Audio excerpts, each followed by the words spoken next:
Okay, alright. Welcome back to my YouTube channel. I'm Mandis Vlog. Kumusta po kayo mga kaibigan, mga kandis? Ito ho, makikita nyo ho diyan sa screen. Yan ang ika nga po'y buhay na testigo. Dating bodyguard ni Congressman Tibes na tangkang patayin ni Congressman Tibes. Subalit na buhay. Niratrat ng barel. Subalit na buhay. Naglakas loob na lumantad upang isiwalat ang buong katotohanan. Alam niyo napakadami palang di umano na pinapatay nito si Congressman Tibes, subalit noon ay hindi nabibigyan ng hustisya. Isang dating bodyguard ang ika nga po'y naglakas ng loob, tinaya ang buhay upang isiwalat ang katotohanan. Ito pala talaga si Congressman Tibes di umano ay talagang tirador. Eto tayo po ay hindi nagpapakalat ng fake news. Base dito sa nakuha nating buhay na testigo ay siniwalat ang karumal-dumal na ginagawa diyan sa Negros nitong si Congressman Tibes. May pagawaan ng shabu. Yung palang mga chemist nito ng tubo kasi ito yung may-ari ng ng ika nga po sugar, yung gumagawa ng asukal, ay siyempre kailangan ng chemist doon.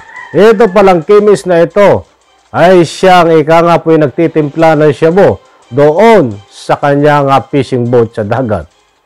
At sinalaysay dito nitong ika nga dati niyang bodyguard na buhay. Ito ay tangkang pinatay, subalit na buhay. Pinagbabaril, subalit na buhay. Sinabi niya dito kung sino-sino ang mga pinapatay di umano ni Congressman Tibes. Naku po, magugulat kayo.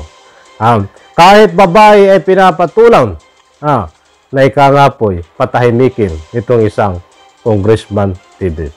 Eto mga kandis, wag na natin patagalin. Ibabahagi ko po ang video na ito at ang ika nga po'y magagay natin masaksihan ang buong katotohanan. Eto po, panoorin po natin. Kaya kayo dyan, mga membro ni Tibes, ang mga bodyguard ni Tibes, umiskip na kayo. Dahil pag marami na kayong nalalaman tungkol kay Tibes, si Tibes din ang magpapapatay sa inyo.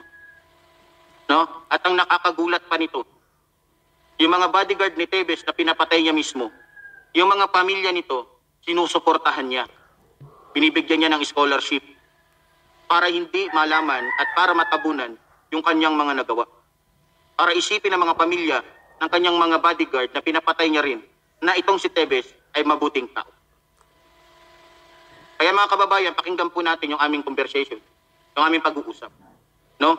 At ito siya ay lalabas lamang kapag nakialam na at manawagan din po kayo sa Senado, maging sa ating presidente. Makiisa po kayo sa panawagan natin sa presidente na makialam na sila dito upang hindi na dumami pa ang biktima ni Tibes. Kaya kayo dyan sa Senado, nakikiusap po kami, lalong-lalo na ang mga taong bayan dyan sa Negros Oriental. Silipin nyo po, pakinggan nyo po. At itong star witness namin na buhay, ito po ang magsasabi ng lahat-lahat kung ano si Tibes. Dahil ito po ay isa sa mga bodyguard niya, personal bodyguard niya, na pinapatay niya, ngunit nabuhay. Kaya pakinggan po natin mga kapatid. So, Supremo. Okay. Hindi ko makikita yun. Hello, Supremo. Okay. Alam mo, Supremo, yung hitman niya, si Bubong Tanasan yun, Bubong Tanasan. Muslim din yun, balik Christian. Balik Islam o balik Christian? At saka si Boy Quadra. At saka isa si Giovanni. Giovanni ano? Kasi yung mga hitman niya, Supremo, mga hitman niya, nakatira doon sa bahay niya. Pero malayo sa bahay niya kasi area niya dyan, 25 hectares yan. Ang laki ng area niya, 25 hectares. Tapos lahat yan, kada bawat corner yan, may mga security guard. At saka may CCTV. Doon sa malapit sa Tiba, sa harapan ng bahay niya, doon sa firing range niya, doon nakatira yung mga hitman niya, doon na tinatago. Pero ngayon, ang isa, si Bubong Tanasan, naging close-in bodyguard ni Mayor Istrao ng Hinubaan, Negros Occidental. Malapit lang din dyan sa lugar sa Basay. Okay. Malapit lang. Tapos yung fishing boat niya, nung hindi pa nananalo nung hindi pa presidente si Duterte, yung fishing boat niya nagiging laboratory niya ng shabu Okay. ni Arne. Yun ang laboratory niya. Tapos yung mga tao na close in bodyguard niya nung una, pinatumba niya si Anthony Loterio, si Ricky Escora, Alex Mayagma, si Pasito Lebron. Pinapatumba niya yun lahat kasi yun ang nakakaalam sa mga gawain niya. Kaya pinapapatay niya yun. Tapos pinalabas niya, yung nagpapatay daw, si Gobernador Digamo. Pero sa totoo lang siya ang nagpapatay. Kasi may mga bago siyang gunman ngayon, pinalabas siya galing kulungan, si Bubong Tanasan, at saka si Boy Quadra. Tapos yung ginawa niya, pinapapatay niya na yung mga bodyguard niya, yung pamilya, sinusuportaran niya hanggang ngayon. Parang pinapalabas niya na mabuting tao siya. Sinusuportaran niya, at saka yung mga anak, binigyan niya ng scholarship, ganon. Tapos yung mga kinis niya sa Cebu, mga kinis din niya sa sentral niya ng Tubo. Paggabi doon, sumakay ng sa speedboat, papunta doon sa fishing boat niya. Yung fishing boat niya, Master A yung pangalan, Master A. Okay. May kompleto yun, may CCTV, may radar, aircon pa yun. Doon sila gumagawa ng shabu. Pero sa pagkakaalam ko ngayon, ang shabu, laboratory doon, inilipat ang bundok na maraming NPA. Doon nililipat. Tapos pero sa Kaka, barangay Kaka, bundok na yun.